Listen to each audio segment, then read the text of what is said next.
God has gifted us with Mother Earth and all creation, and He has given man a responsibility to look after His creation.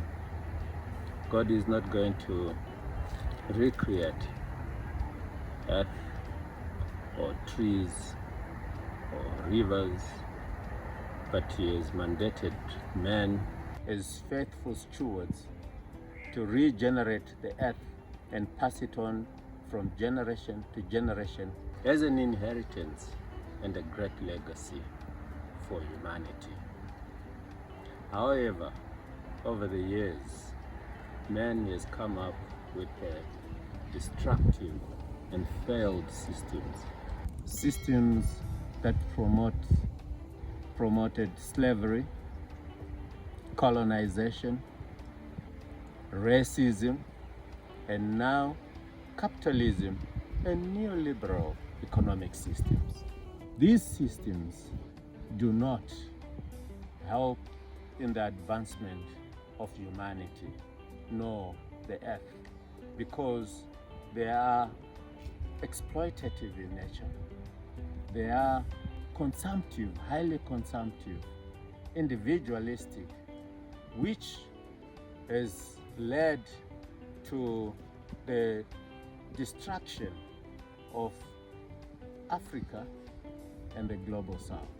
As my good friend Dr. Yusuf Mahmoud has always said, we borrow from future generations, and it is our responsibility to give back a better legacy, a better inheritance to this generation that we are borrowing from. Our Ubuntu civilization, our Ubuntu philosophy, of which is collaborative, which is futuristic, which is generational in thinking, has been put to the marginal sides of life. For example, in Africa, more than 500 million people in 2022 were among the poor people, which is almost 50% of the population.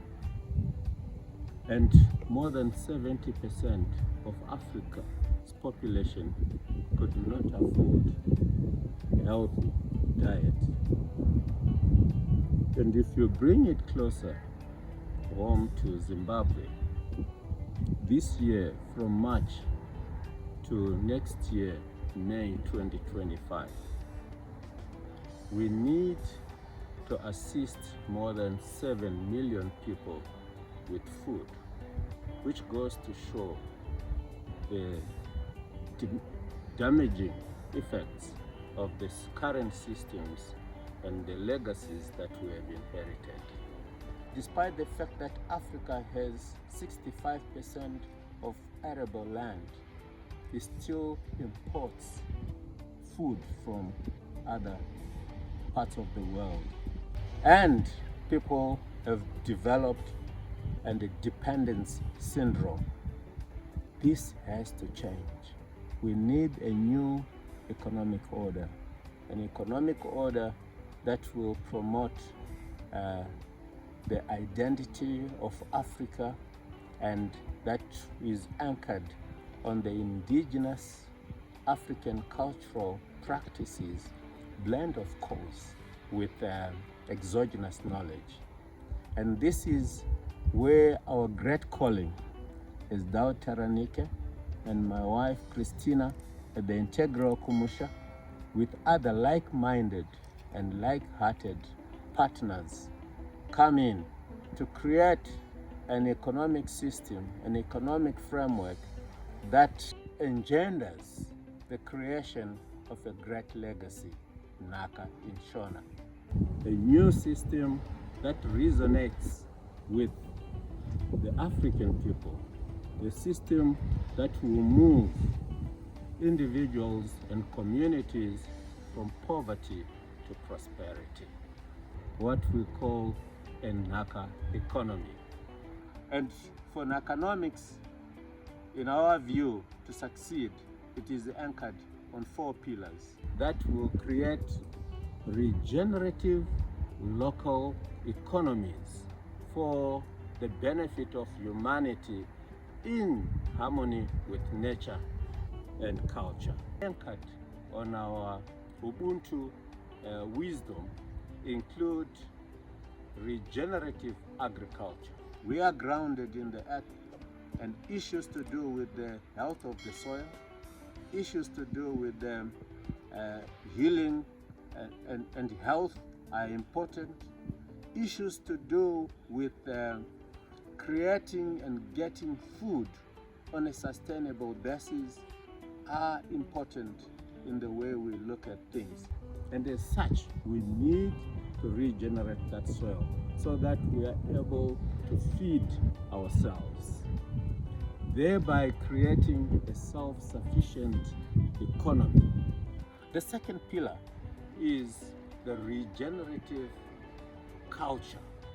Regenerative culture is recognizing the power, the identity, the lifestyle, the traditional and ancestral identity that we as Africans are embedded in. Our song, our creative arts, and our heritage sites, these all which should promote what we call a development economy. And we need to exploit the potential and the hidden talents within our own selves.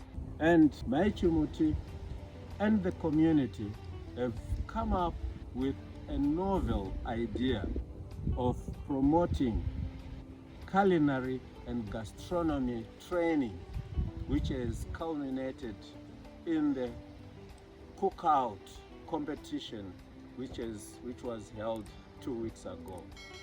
A first in its approach, which has huge potential for promoting rural tourism.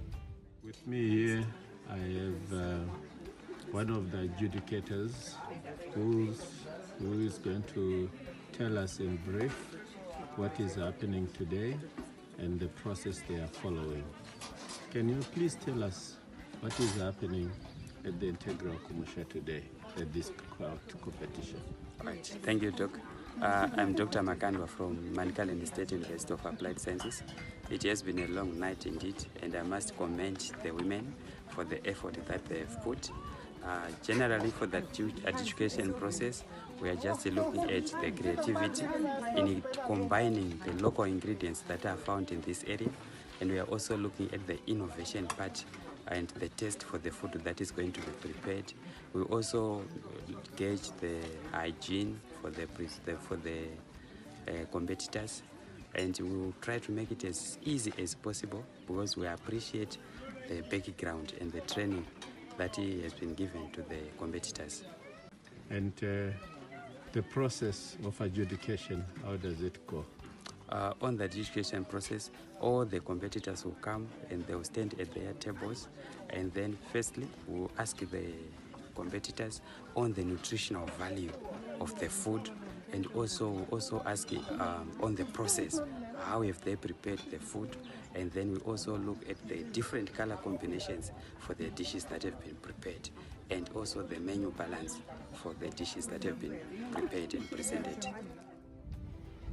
And that helps us then to be stewards of what God has given us, utariri in Shona. And the third pillar is the regenerative knowledge co-creation. Knowledge co-creation is so important because it promotes transformative education. It promotes research and transformation and learning new knowledge by blending indigenous and exogenous and taking us to the new level by pushing new boundaries and horizons And hence we have come up with partnerships with university, like our emerging fraternity of Great Zimbabwe University, the Catholic University of Zimbabwe, the Integral Kumusha, and the Home for Humanity. We sincerely believe together we can change the way we build our living economy. And the fourth pillar of Nhakanomics is the regenerative wealth creation. When we have traveled these three former milestones, the fourth one becomes very key. Key in the sense that we are now creating a living economy. An economy that is built in how communities can move from poverty to prosperity.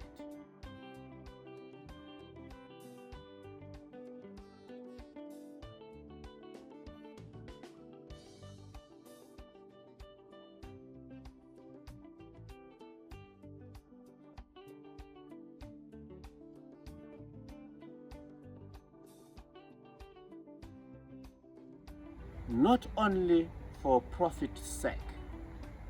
We look at the Integral Kumusha in a totally different perspective as an alternative to the Western corporate firm, which emphasizes technology and enterprise, while the Integral Kumusha incorporates nature, culture, technology, and enterprise, which is holistic in nature and it applies to everyone. It is not focused at profit for profit's sake, but it looks at how we can profiteer the community, how we can raise everyone. As they say, the candle does not lose anything by lighting up other candles. So our measure of success is not how better we are against our fellow men, but it is how well we are doing as a community. And we learn from the Nhakanomics approach that it promotes ownership. It is important that Nhakanomics starts at a micro level, which is the homestead or household level, which has always been looked at as icosis. And this is the institution that God created when He brought in Adam and Eve. And this is the institution where the real economic framework has to start, and it blossoms to the community and to the society. And if we are going to change the society, we have to start from the grassroots. We have to start at household level, and it takes us to the new level. Having given the pillars of Nhakanomics, it is important for us to understand the value chain of Nhakanomics. As far as we are concerned, Nhakanomics takes an entire value chain approach, starting and anchoring on the wisdom of the elders, allowing the elders to share the knowledge. They are the living libraries of the communities, tapping in that wisdom. And we give that wisdom to the current generation to take it into the future. Thereby we are connecting the past, the present, and the future. It is also important not to leave the young ones, the 7-year-old ones, these who are inquisitive, they are creative, to understand, to allow them their dreams to be manifested and to help them to continue to dream. We all are aware how inquisitive the 7-year-olds, those youngsters, and how they question things. They are not socialized in a particular manner. they are exploring, and Nhakanomics would want this exploration to take place at this level as well. It does not leave out the youth and harness the energy and harness the power of the youth. And by giving them proper mentoring and coaching, we are able then to go into the deeper homes, the inner homes of these individuals and institutions, and allow them to show their full potential. And they are biased for action, and we need action to take place. This is reinforced by our approach to promote women in this endeavor, to get them involved in current and future and the future. They are the glue that binds the family together, the communities together, the society together, and they bring out the unique qualities of patience, love, understanding, empathy, affection that we desperately need. And Nhakanomics need to hold to these qualities. And I'm saying, my friends, join me in this Nhakanomics journey. The journey that is creating a legacy and inheritance for future generations. In this way, we are changing ourselves from the now into the future. We are becoming future ancestors who are responsible, who are great, and creating great legacies and great generations. Therefore, our value chain and the understanding of Nhakanomics starts with Mother Earth.